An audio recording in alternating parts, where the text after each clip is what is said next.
Me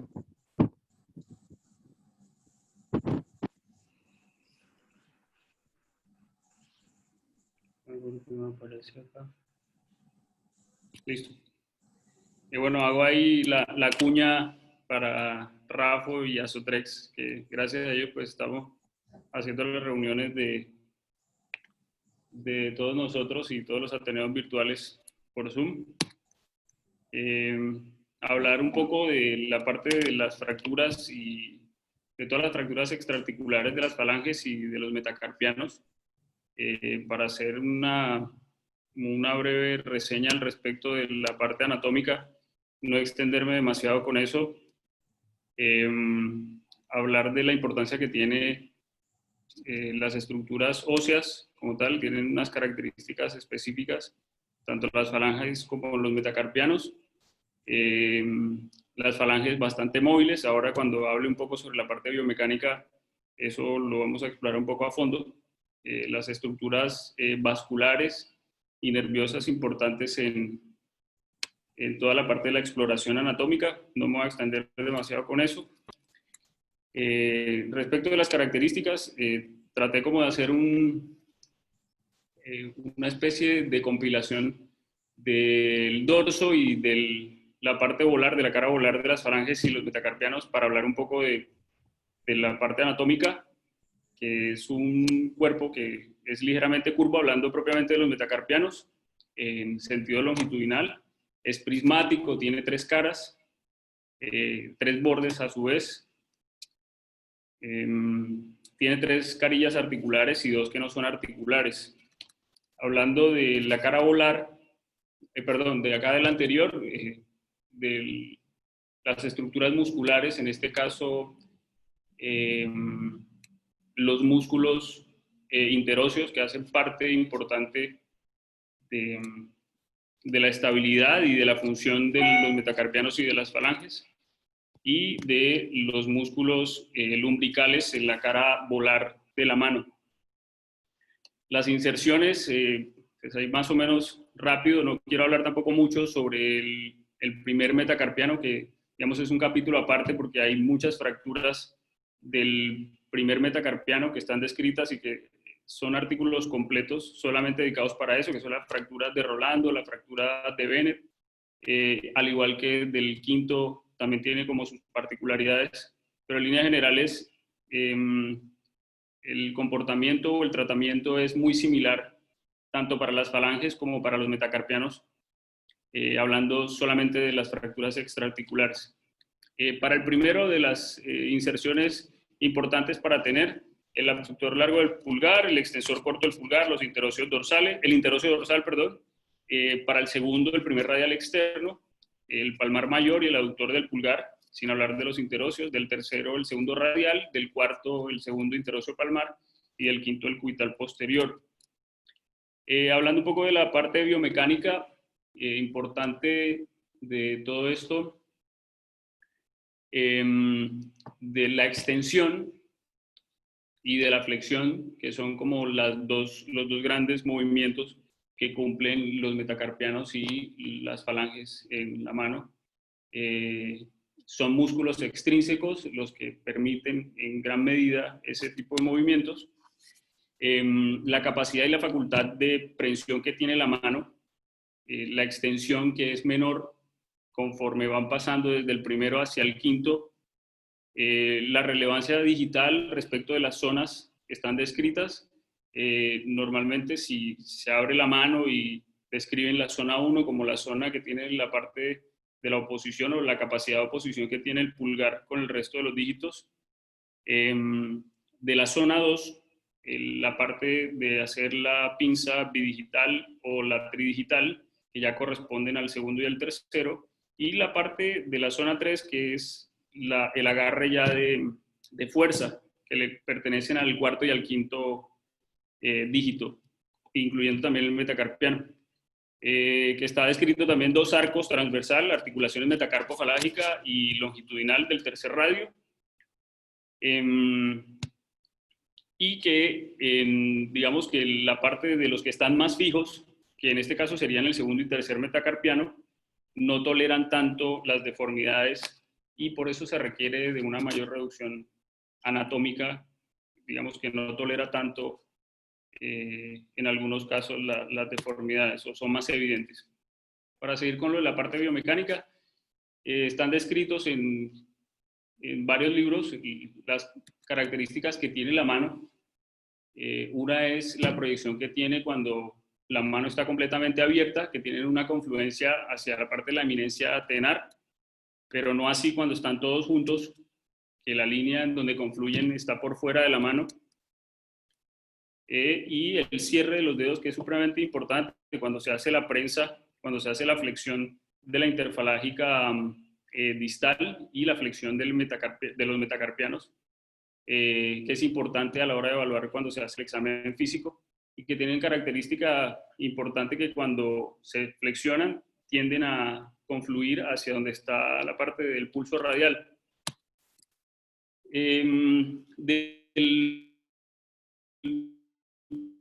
La metacarpia para el segundo dedo aproximadamente son 100 grados, para el tercero hay una disminución de 10, para el cuarto otros 10 menos, y para el quinto menos 10. O sea, se tendría 100, 90, 80, 70 aproximadamente. Que la capacidad de hacer esa flexión no permite que, por ejemplo, se pueda hacer desplazamiento lateral de la metacarpofalágica, como en la siguiente imagen que estoy mostrando ahí, que es la del índice, precisamente porque tiene una cohesión respecto de los ligamentos intermetacarpianos. Esta es una mano en flexión máxima de la metacarpofalágica. Esto es activo de la flexión de la interfalágica proximal y de la interfalágica distal. Y hablar de lo que es normal dentro de la biomecánica, metacarpofalágica tiene una flexión de 90 grados, para la interfalágica proximal de 90 grados aproximadamente, y de la interfalágica distal en pasivo 90, y para activo de la interfalágica distal es más o menos 20-30 grados, está descrito. Perdón que me salté ahí el dato. De la metacarpofalágica en extensión, ya hablando de la extensión de ambos juegos de metacarpofalágicos y de interfalágica proximal y distal, para pasivo de 90 grados y en activo de 40 grados. La interfalágica proximal es la menos móvil en extensión y en flexión también, y la interfalágica distal para pasivo 30 grados y en activo más o menos 5 grados. Las estadísticas entonces hablan de que las fracturas de las falanges y los metacarpianos son lesiones bastante frecuentes, representan el 40% de las lesiones que hay en la mano, representan el 8% de todas las fracturas en general, que el sitio más frecuente es el cuello de los metacarpianos, hablando solamente de los metacarpianos. El quinto es el más común que se fracture. Por los traumatismos generalmente son los que producen la deformidad de la cabeza, en este caso del quinto metacarpiano. Se presenta más en hombres entre los 10 y los 40 años, que practican deporte, que hacen, que le pegan a la pared, bueno, en fin, por muchas razones se puede fracturar un metacarpiano. El pulgar y el cuarto tienen una mayor frecuencia de lesiones, como decía, y que en este caso era el más común sería el quinto, pero cuando hay lesiones, el pulgar y el cuarto son los que mayor frecuencia tienen de fracturas, pero en los de las falanges. Para el metacarpiano es el quinto, y hay una estadística que dice que el pulgar y las falanges del pulgar y del cuarto son mucho más frecuentes.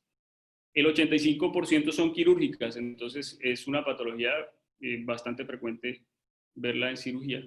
El doctor Barton hace un estudio y dice que la media de la baja laboral más o menos corresponde entre 4.3 a 8 semanas. Entonces es bastante incapacitante. Los mecanismos lesionales, deportes extremos, pelea, caídas de la propia altura, caídas o de mediana a alta energía, accidentes de tránsito.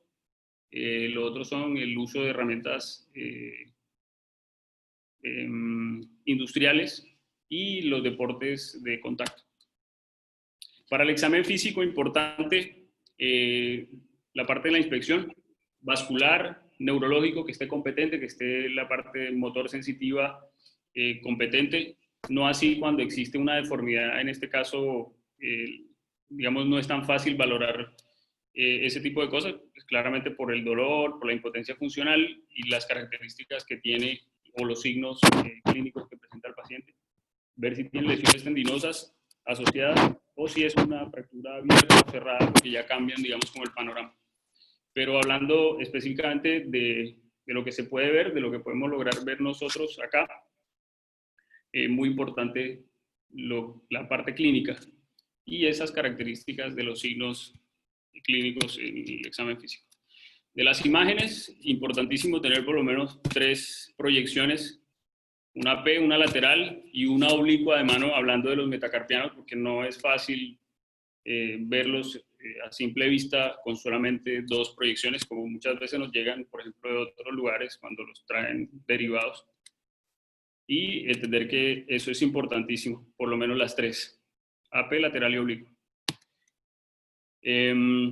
Un caso de acá de la clínica que se operó recientemente, el paciente ingresa así, tiene una fractura del cuarto metacarpiano. Dentro de las clasificaciones, ya ahorita voy a tocar un poco el tópico de las clasificaciones, pero es una fractura extraarticular. Todos estamos, no sé si estamos de acuerdo con la clasificación, si es extraarticular, y que en este caso sería multifragmentaria y corresponde también a un trazo, en este caso sería oblicuo, corresponde a la parte de la longitud, o del diámetro de la diáfisis mayor de ese diámetro, el doble de la diáfisis, para entrar dentro de la clasificación como una fractura oblicua. Para tener en cuenta el frente, el oblicuo y el perfil. Y ahora hablamos de las clasificaciones.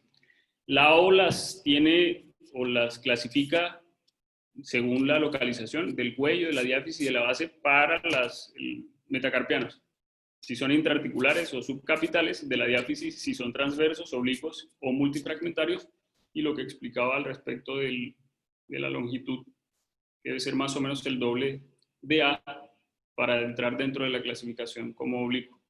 Eso también tiene otra forma de hacerles la fijación en el caso de que sea, ya esto es un criterio quirúrgico cuando están desplazadas, y fracturas de la base que ya son intraarticulares y que no vamos a tocar en este tema. A las posibilidades de los tratamientos está el tratamiento no quirúrgico y el tratamiento quirúrgico. En el no quirúrgico está la inmovilización. Cuando hay lesiones transversas, la angulación es superior de los 30 grados, por ejemplo en el dedo meñique, y 20 para el resto de los dedos, digamos que esa sería una indicación de hacerle una reducción a esa fractura y hacerle una inmovilización para que se tome en este caso la determinación de llevarlo a un tratamiento quirúrgico, porque ya ese sería uno de los criterios. Y lo otro es la malrotación de las fracturas, por ejemplo en las fracturas oblicuas, que ya tengan, digamos, otra deformidad en rotación, y la rotación por más de 10 grados, que ya puede provocar la superposición como mostraba en una de las imágenes de hace un rato, que puede provocar más o menos una superposición de casi 1.5 centímetros a 2 centímetros según lo que he visto. La elección de la férula es una lástima que todavía hay cosas como estas, se ven ese tipo de fijaciones, entonces el tratamiento quirúrgico es importante, que sea bien elegido. Perdón, Jorge, te interrumpo. ¿Sí? Interrumpo, ¿eso se hizo acá en la clínica? No. No. Dice, no, lo hizo el doctor Pino. Lo hizo el doctor. Me imaginé que lo había hecho el doctor Pino. No, eso no es de acá. Eso es un dato ahí para ponerle un poquito ahí de ají al asunto. Que sea funcional, que sea cómodo, es lo importante dentro de los tratamientos no quirúrgicos, y la elección del tratamiento no quirúrgico indicado de forma ideal. Y evitar todas las complicaciones en el tratamiento quirúrgico, que en este caso sería el retardo de la consolidación, la pseudoartrosis, las infecciones de las heridas quirúrgicas o de la inserción de, por ejemplo, de los clavos de Kirchner evitar la adherencia y las rupturas de los tendones extensores por una mala posición de la osteosíntesis, en el caso de que se vaya a realizar o de que se haya hecho mal de pronto la parte de la técnica, que no debería ocurrir. Y ya lo que tiene que ver con complicaciones de los tejidos blandos, con contracturas de la cápsula o de las interfalágicas. El doctor Swanson dice que, bueno, que las lesiones de la mano se pueden complicar porque falta el tratamiento o porque se hace un tratamiento excesivo o porque se escoge un tratamiento incorrecto. Entonces, tratar de hacer como el tamizaje de cuál es el ideal. Esto es más o menos de un cuadrito que resume qué tanto se podría esperar que se angule una fractura diaficiaria para realmente escoger si se va a hacer un tratamiento quirúrgico o no quirúrgico. Entonces habla del índice y del tercero, habla del anular y del meñique, no tocan acá ninguno, ni el primero. Entonces habla de la diáfisis, cuánto se puede del tratamiento de la longitud como tal del metacarpiano, y cuando hay una angulación del cuello, qué tanto también se puede tolerar en las fracturas de la angulación. Entonces, ¿cuál?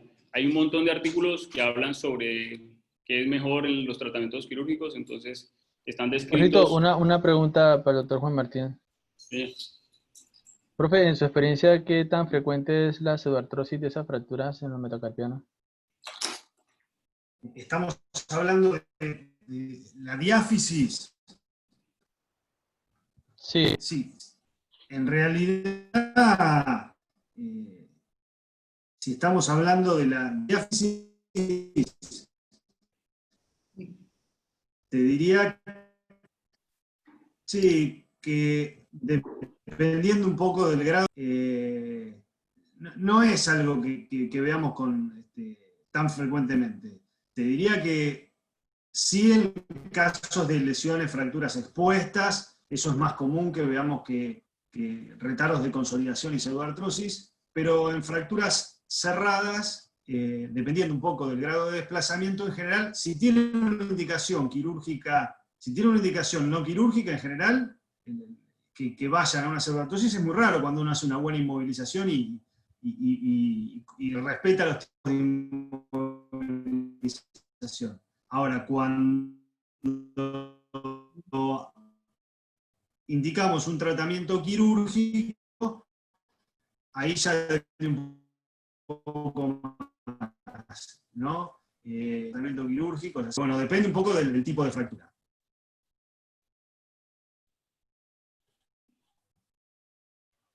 Gracias, Doc. De nada.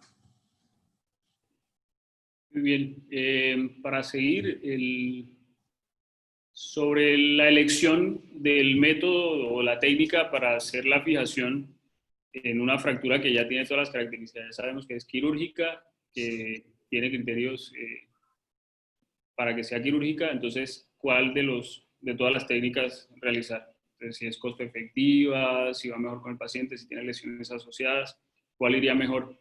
Entonces, hay varios estudios. Entonces, en el primero, por ejemplo, el que está aquí descrito de la cirugía mínimamente invasiva en las fracturas con tornillos intramedulares, lo que resuelve es que una marca comercial como tal dice que fue efectiva y segura y que presenta una baja tasa de complicaciones. Y en la otra, que lo que están tratando de defender es el uso de clavos de Kirchner para hacer la misma fijación, la fijación periarticular percutánea. Dice que es una opción aceptable y que las fracturas inestables de la base y el eje de la falange proximal tienen una tasa de mejoría a las 4 semanas cuando se utiliza este método como tal. Luego encontré otro artículo en el que comparan las 3 técnicas, hacen un estudio, está todavía en desarrollo el estudio, no han tenido todavía unas conclusiones porque creo que están haciéndolo como retrospectivo, y comparan los 3 métodos, utilizan placa, los clavos de Kirchner y los tornillos intramedulares. Hay 253 pacientes con fracturas, 202 de metacarpianos y 51 de falanges. A 135 le pusieron placa a 53 le pusieron Kirchner y a 65 le pusieron tornillos endomedulares, y dice que lo que recomiendan es el tratamiento quirúrgico en las fracturas inestables de los metacarpianos y las falanges, pero que tiene una mejoría respecto de la duración. La cirugía es mucho más corta y el tiempo de retorno al trabajo de los pacientes que se realiza la osteosíntesis con, con tornillos endomedulares. Esas son las opciones que hay cuando se hacen fijaciones con clavos de Kirchner. Lo que hay que tener en cuenta en este caso es evitar daño de los pedículos vasculonerviosos y hacer la inserción en la zona dorsolateral de la cabeza cuando se va a hacer el enclavijado. Entonces ahí está descrito el enclavijado fasciculado, que es entrar por el borde de la cortical para hacer la fijación, como en este caso. ¿Sí? O se puede hacer un clavo endomedular para evitar que se desplace la fractura y después hacerle una fijación para evitar la rotación, pero nunca se debería utilizar solamente un clavo único. Hay algunos en los que está descrito que pueden utilizar 2 o más enclavijados, y el tercero es el enclavijado transversal, que también se utiliza por lo menos cuando hay déficit o cuando hay pérdidas óseas y hay lesiones.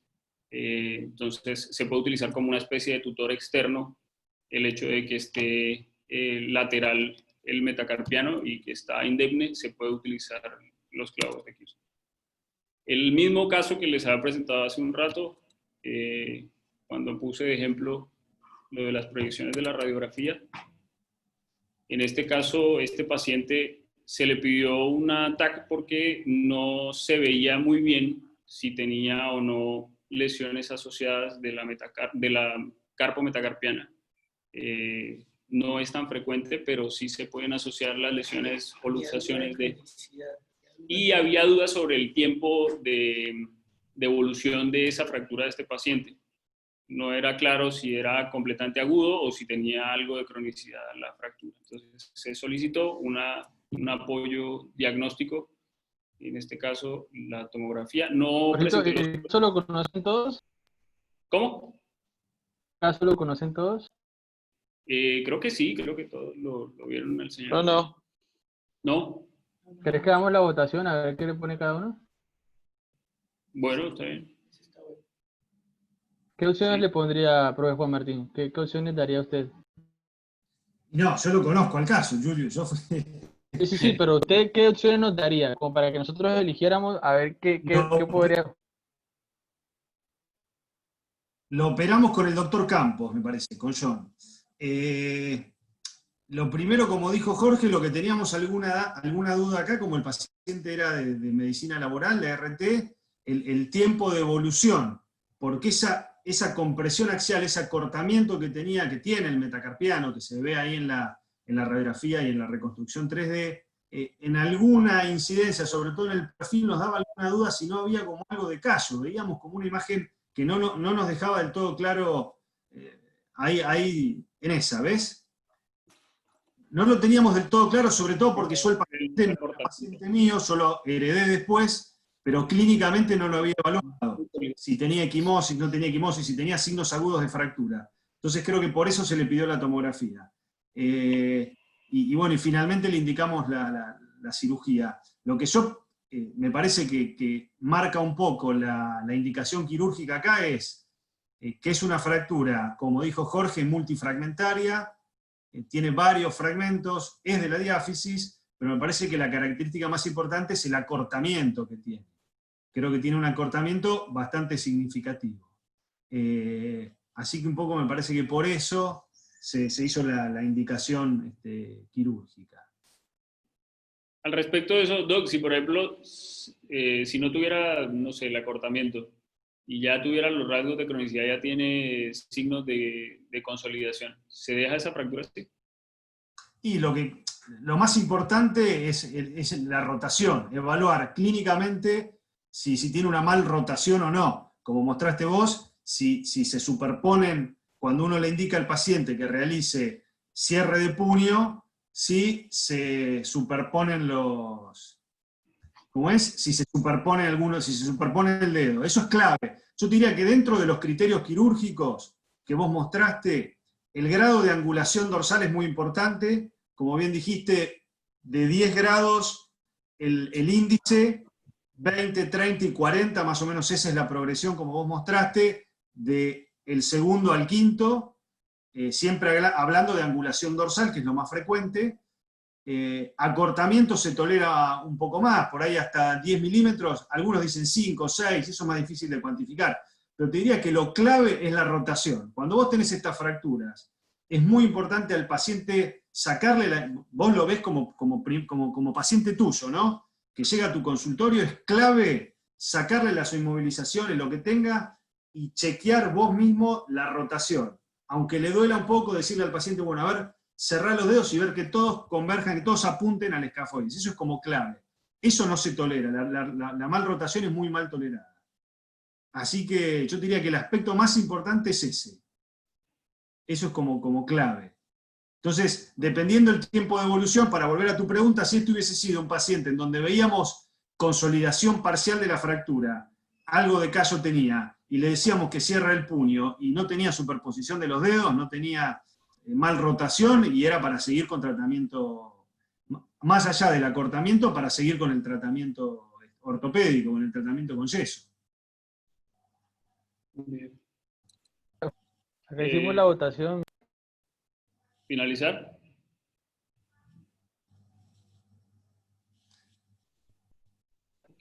Parece que varios le ponen clavijas. 2 nada más de los que votaron. 1 placa y 1 tornillo. A ver, Placa, Yo, tornillo. yo tornillo con placa sería. tornillo con placa y tornillo. Placa. Y para reducir, para mí tiene un tercer fragmento. A ver, para el que dijo que lo haría percutáneo con clavijas, ¿cómo haría la configuración en esta fractura?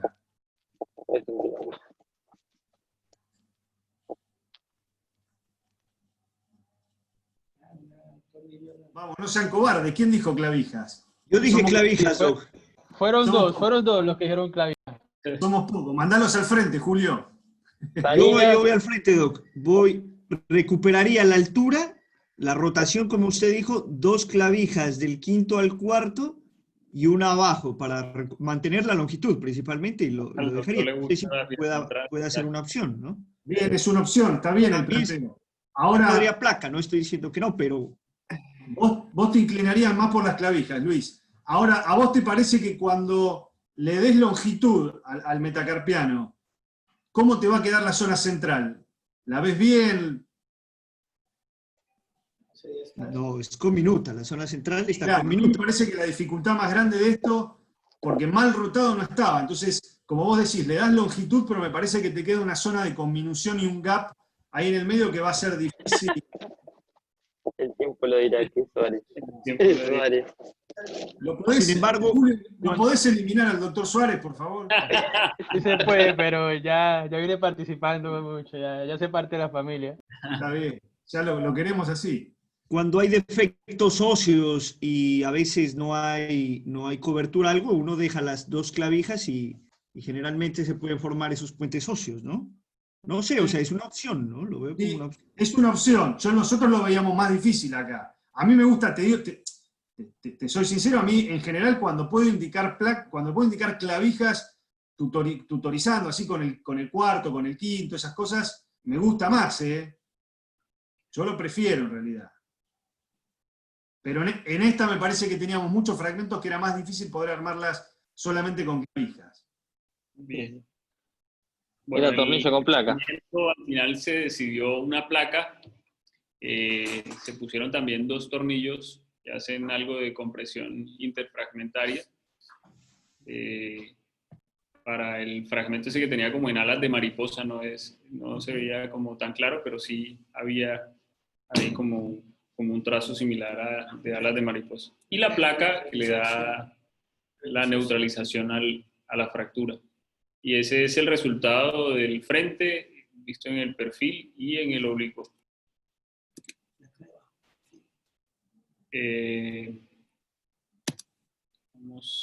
Este es el resultado de la de la osteosíntesis. Bueno, en este caso no es para que hagan críticas al respecto de la osteosíntesis, solamente para mostrar que esa es una de las opciones que hay. Hay otras que están descritas, como la de la fijación con los tornillos endomedulares o tornillos tipo Herbert, en este caso para las falanges, y también está descrito para los metacarpianos.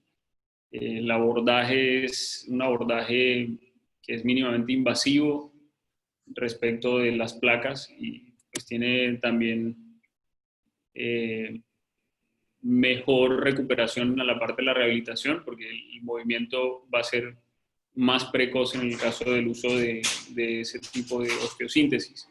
Hay un ejemplo de utilizar los clavos de Kirchner y otro ejemplo, el de las placas. Entonces se dan cuenta que claramente esto conlleva un poco más de tiempo para que pueda realizar la consolidación. Es más tiempo de inmovilización en un paciente porque claramente es material que está por fuera de la piel. Hay que hacerle cuidado y vigilancia de los clavos porque se pueden salir, se pueden mover, digamos que se pueden desplazar. Si es un paciente, por ejemplo, que de pronto no tiene buena adherencia al tratamiento, es mucho más fácil que sucedan ese tipo de fracasos terapéuticos. Y en el caso de las placas, esto es bastante dispendioso porque el abordaje es mucho mayor, lo debe hacer claramente un experto en mano, porque técnicamente requiere mayor habilidad, el tiempo de cirugía es mayor también y el tiempo de recuperación, de rehabilitación de estos pacientes, porque también va a tener mucho más tiempo de inmovilización. O sea, hablando de tratar de darle movilización precoz, va a ser más difícil. El doctor Del Piñal tiene un artículo muy bueno en el que hace una mixtura como de todas las técnicas en un mismo paciente y hablan acá en este caso. Entonces se ven las fracturas de la cabeza, en este caso del cuarto metacarpiano con desplazamiento. Hay una luxofractura del metacarpiano y de la falange 1 del tercero. Y los resultados que él expone el día 0 después de la cirugía. Acá también no se alcanza a ver, pero acá tiene otra técnica quirúrgica que es con 2 tornillos endomedulares, que es el Weiss-Rotten. Lo describe para evitar el colapso de la cabeza y mejorar digamos, la altura con la compresión que genera el tornillo. En algunos casos se puede perder la altura del metacarpiano. Ahora muestro un esquema de esa técnica quirúrgica y hace un seguimiento al 4.º mes con los tornillos del metacarpiano y con las otras osteosíntesis que realiza. A este paciente se le dio movilidad precoz y el resultado salió al mes 18, ya habiendo retirado también por la adecuada consolidación de la fractura del cuarto metacarpiano de este paciente, un seguimiento a 18 meses que resultó muy bien. La mano. Este es más o menos la técnica como la describe, el hecho de que se presente la angulación más hacia la parte de la base, sería como más diaficiaria casi hacia la base. Utilizaba como joystick el Kirchner y después avanza el tornillo canulado. También tiene un estudio al respecto. Generalmente utilizan tornillos de 2.5 milímetros a 3 milímetros de diámetro. Y ese es el efecto de compresión que se logra cuando hay una fractura diaficiaria también hacia la parte más distal del metacarpiano. Este es un poco más bajo fluoroscopia de cómo se hace el abordaje, el paso de la guía de Kirchner y luego la colocación de la osteosíntesis con el tornillo endomedular, que debe ser más o menos, la longitud debe ser 2/3 partes de la longitud del metacarpiano en este caso, y que no debe ninguna de los pasos roscados estar a menos de 2 milímetros del foco fracturario. Y este es de lo de la técnica del Weiss-Rotten que había descrito, porque digamos que en este caso, como es fragmentaria, tampoco era el punto como de tocar estas fracturas, porque son un poco más complejas y bueno, requieren como otro abordaje del tema. Creo que se escapa un poco, pero sin embargo lo quise comentar para evitar precisamente esto, que acá está señalado, la parte de la compresión que se genera cuando se utiliza solamente uno de los tornillos. Entonces se hace una fijación, una reducción insuficiente y colapsa la fractura por la combinación que tiene. Estos son resultados de... ¿Sí? Perdón que te interrumpa, pero fíjate la diferencia del tipo de fractura con la que colocan el tornillo endomedular al caso anterior que colocaron la placa. O sea, son fracturas totalmente distintas. No, sí, claro, claro. No estoy diciendo que hubiese sido el caso a considerar en la fractura que había mostrado dentro del caso. Dice que ese era uno de los casos específicos para poder inclinarse por la fijación con una placa y no en este caso, como digamos que tiene un trazo simple de la diáfisis, ponerle un tornillo. Bien, bien. Sí, era eso más que nada. Bien, no, pero sí. Jorge, mirá, como dice Lucas, el trazo ideal para hacer esta técnica es el trazo transverso, medio diafisario o te diría metafisario distal, sin llegar a ser subcapital, que esa es una contraindicación, en falanges sobre todo, en falanges. O sea, ideal para esta técnica, trazo transverso u oblicuo corto. Contraindicación, trazo oblicuo largo o fractura espiroidea. Ya ahí esta técnica no va. Okay. Y es una muy buena, es una técnica que a mí me gusta mucho y que ahora los artículos que uno lee están mostrando buenos resultados, sobre todo para falanges proximales, te diría. Falanges proximales hay que tener un poco más de cuidado y saber elegir bien el diámetro del tornillo, porque uno de 3 ya no te va para una falange media, y para metacarpianos tenés otras opciones. Pero es una buena técnica la del tornillo endomedular. Digamos que difiere bastante la selección de la técnica y precisamente por eso es importante determinar bien cuáles son las características de la fractura para hacer la elección precisa de la forma en la que se va a hacer la osteosíntesis. Esta es una tabla de lo que había hecho el doctor dentro de su artículo y demuestra lo que se genera con cada una de las fijaciones y con cada una de las técnicas diferentes. ¿Cuántas fracturas? Entonces ahí expone que para los metacarpianos todas fueron 69 fracturas, de metacarpianos 48. El total del movimiento, del rango de movimiento, lo que se recupera a los 19 meses, porque esto es un estudio a 19 meses, y bueno, digamos que tienen todas una diferencia, pero pues no se puede dar un consenso en cuál es mejor que otra.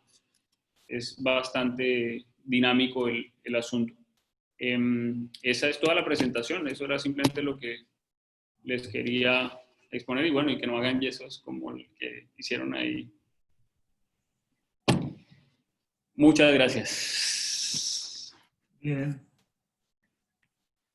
Muy bueno. Una pregunta, doctor Juan Martín. Sí. Me gusta mucho cuando ponemos las plaquitas en los metacarpianos, cuando se operan con placas. Entonces, para aclarar a los chicos, la parte de que la complicación que se tiene es la fibrosis que puede causar en los extensores, ¿no? Y de las más importantes, la adherencia tendinosa, sí, la complicación más importante. Bueno, los que operamos con usted, ninguno tuvo esa, pero siempre usted decía, lo más importante es una disección prolija para evitar eso. Cerrar bien sobre la placa y una rehabilitación rápida, ¿no? Como para que quede eso también como mensaje cuando uno opera con placa. Y eso es clave, porque el objetivo justamente es ese, es darle movilidad precoz, porque si no, no tiene mucho sentido la cirugía abierta. Entonces la idea es lograr una buena fijación para poder darle movilidad precoz y evitar, sobre todo, la complicación más frecuente, que es la adherencia tendinosa. Sí, a todos, te tienta un poco más y te gusta un poco más porque es una cirugía un poco más entretenida, pero como ustedes verán acá, a veces puteamos, necesitas tener buenos implantes, buenos materiales, las placas para mini fragmentos, que son las que usamos habitualmente, de 2.0, 1.5. Generalmente tenés que tener un muy buen implante, si no vas a andar peludeando y puteando. O sea que la indicación tiene que ser bien precisa. Y como consejo está muy bien la charla, Jorge, faltaría ordenarla un poco porque como que hay mucha cosa, mucho concepto, y por ahí nos vamos de metacarpianos, hablamos, además de los criterios quirúrgicos que vos dijiste, es muy importante el tipo de trazo de fractura que tenemos, sobre todo hablando de los metacarpianos. Porque si tenemos una fractura con indicación quirúrgica, un trazo transverso, tiene una indicación y no otra. Por ejemplo, a nosotros en el servicio, una fractura con criterios quirúrgicos medio diafisaria de trazo transverso, como vieron ustedes, nos gusta más la técnica con clavija endomedular. La que hacemos desde la base de los metacarpianos, enhebrando, que ponemos 1 o 2 clavijas, haciéndolo endomedular, pero clavijas, no tornillos. Eso es nuestra elección para una fractura en general con trazo transverso. Y habitualmente, hablando de la diáfisis, ¿no? Y habitualmente con buenos resultados. Tiene la contra que a las 4 o 6 semanas tenés que hacer el retiro de la clavija, pero te permite, a diferencia de las clavijas percutáneas, no endomedulares, empezar a mover más rápido. Eso, por ejemplo, eso hablando de fracturas de trazo transverso. Ahora una fractura oblicua larga o una espiroidea que tiene indicación quirúrgica también, porque el dedo está mal rotado, por lo que fuere, generalmente por eso, y ahí nos volcamos más para o los tornillos solos, tornillos con técnica de compresión interfragmentaria, o tornillos y placas. Siempre acuérdense, en una oblicua corta, como vos mostraste, en una oblicua corta, conviene algún tornillo y después una placa en neutralización.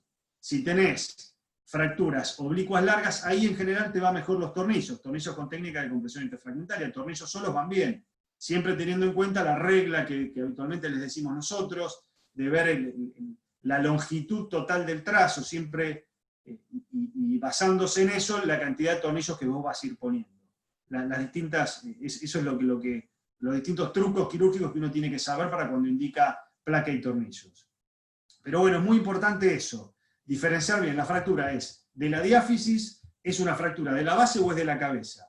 Una vez que anatómicamente vos clasificaste la fractura, después ver qué tipo de trazo tenés. Si tiene indicación quirúrgica o no, por lo que vos dijiste, por los grados de angulación, por el acortamiento, por la rotación, y una vez que definiste eso, ver el tipo de trazo. Y con eso vos te armás a ver qué es lo que le vas a indicar. Después tener en cuenta que la fractura, si tiene un acortamiento mínimo, no está mal rotada, aunque vos veas un trazo oblicuo largo o espiroideo, andan muy bien con tratamiento con yeso. Muy bien. Eso, el tratamiento funcional de ponerle, por ejemplo, unos 15-20 días un yeso y después pasarlo rápidamente un Galveston rápidamente, diría 4ª semana, son fracturas que evolucionan muy bien. Muy, muy bien. Aunque vos veas trazos que te asustan, que decís, consolidan y andan muy, muy bien. O sea, saber que el tratamiento ortopédico anda muy bien y que el resto de tratamientos quirúrgicos, clavijas, placas y todo, tienen un índice de complicación, te diría que elevado. O sea que hablando de metacarpianos, eso me parece que es importante. Y después en la falange lo mismo. En la falange uno debe ubicar fractura de la diáfisis, de la base o una fractura condilia. Y ahí ver después el tipo de trazo. Y lo mismo. Para la falange te diría que cuando es un trazo transverso, un oblicuo corto, no he tenido muchos casos, la verdad que no, pero a mí me gusta y quiero empezar a hacer experiencia con los tornillos tipo Herbert endomedulares. Me parece que están buenos. Y según lo que muestran los trabajos, uno puede ser bastante agresivo en cuanto a la rehabilitación. Pero bueno, no, está bien, está buena la charla, está buena. Habría que mostrarlos para poder criticar, ver que nos fueron bien, que nos hayan ido mal. Al doctor Musini le gusta igualmente en fracturas del cuello del quinto colocar clavija de Kirchner endomedular y girarla. Desde la base. A mí me gusta más usar de tutor al cuarto y ponerle las clavijas del quinto al cuarto. 2 clavijas paralelas en la cabeza y una más proximal. Pero bueno, ese es un poco el panorama, ¿no?